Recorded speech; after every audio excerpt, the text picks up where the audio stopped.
राम राम जी सभी को। आज आने थे मुझे और चूड़े, क्योंकि मेरे ससुराल से मेरी जो दीदी है, मतलब कि जो सिलाई करवाते हैं, उस दीदी को मेरे ब्लॉग में जो मैंने चूड़े लेके आई थी वो काफ़ी पसंद आए, तो उन्होंने बोला मेरे लिए भी लेके आना। और फिर मैं और जिया और तनिष निकल लिए चूड़े लेने के लिए डाबला।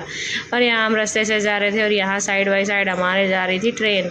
और फिर हम पहुँचे चूड़े की दुकान पर और ये देखिए इस तरीके से यहाँ चूड़ा मेकिंग होती है, बनाए जाते हैं। ये लाख है, इसको आँच पे तपा के इसको आकार दिया जाता है। ये यहाँ पे बनाने लग रहे थे भाई साहब। और ये देखिए किस तरीके से इस तरीके से बना रहे थे, संचों में डाल डाल के इनको आकार दे रहे थे और फिर बाद में इन पे नग चिपकाए जाते हैं।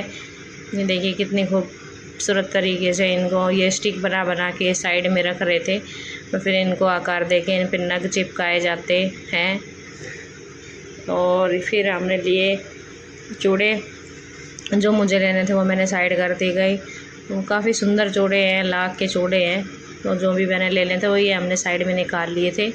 सुंदर चूड़े थे। और फिर ये एक दो साइज छोटे बड़े थे वो भी ये ठीक करके दे देते। लेके हम आए घर और फिर दीपक जी आ चुके थे मुझे लेने के लिए। फिर कि मैंने अपने पैकिंग सामान की जो कि मेरी फैली हुई थी, फटाफट से मैंने अपने सारे कपड़े वपड़े क्लोज किए जो मैं लेके आई थी, वो सब डाले। फिर धागा जो भी अपना रखा हुआ था सब मैंने अपने बैग में डाला।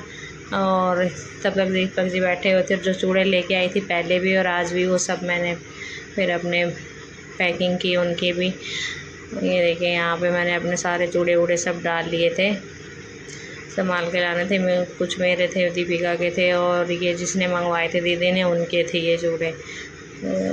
और फिर फाइनली वो चला था हमारे चलने का टाइम। यहाँ पे भैया मामी सब कह रहे थे कि आ जाना, रक्षाबंधन पे भी आना, वही बातें चल रही थी। और भैया ये गाना गा के मेरे को कह रहे थे बाबुल की दुआएं लेती जा, कुछ इस तरीके का गाना गुनगुना रहे थे। और फिर ये मेरे को यहाँ पे बैठाने के लिए आ गए थे। यहाँ पे बस हो गई थी हमारी चलने की तैयारी, सारे आगे पीछे हो रहे थे बैठाने के लिए। और ये गुन्नू देखिए, गुन्नू रोने लग रही थी कि मुझे जाना है साथ में। यहाँ पे फिर मैं सबसे मिल के, मामी से,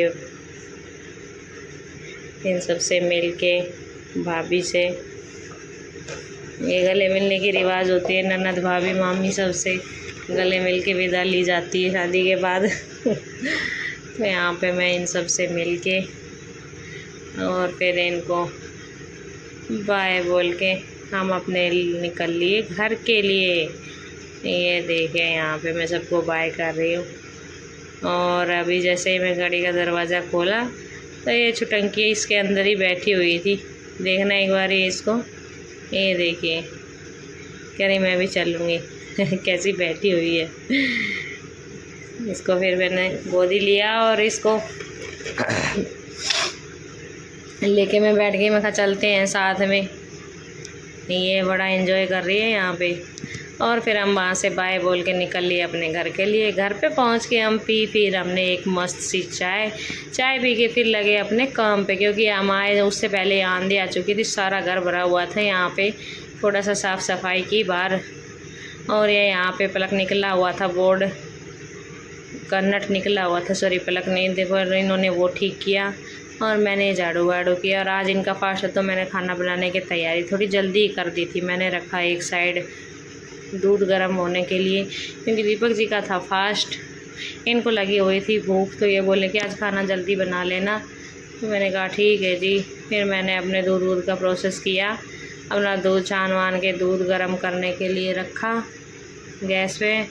और फिर मैंने की शायद दूसरी तरफ सब्ज़ी बनाने की तैयारी, एक तरफ दूध रख दिया था गैस पे, दूध उबलने लग रहा था, इतने मैंने सब्ज़ी काटी और फिर लगा दिया सीधा तड़का। बिना लहसुन प्याज की सब्ज़ी बनाई थी, वो मैंने यहाँ लगा दिया था तड़का। दूध गर्म हो चुका था साइड में, और एक साइड में मैंने सब्ज़ी रख दी थी। और फिर ये दोनों चीज़ें हो रही थी, तब तक मैंने लगा लिया था आटा फटाफट से। और फिर बनाई मैंने गर्मा गर्म रोटियाँ, इसी के साथ राधे राधे।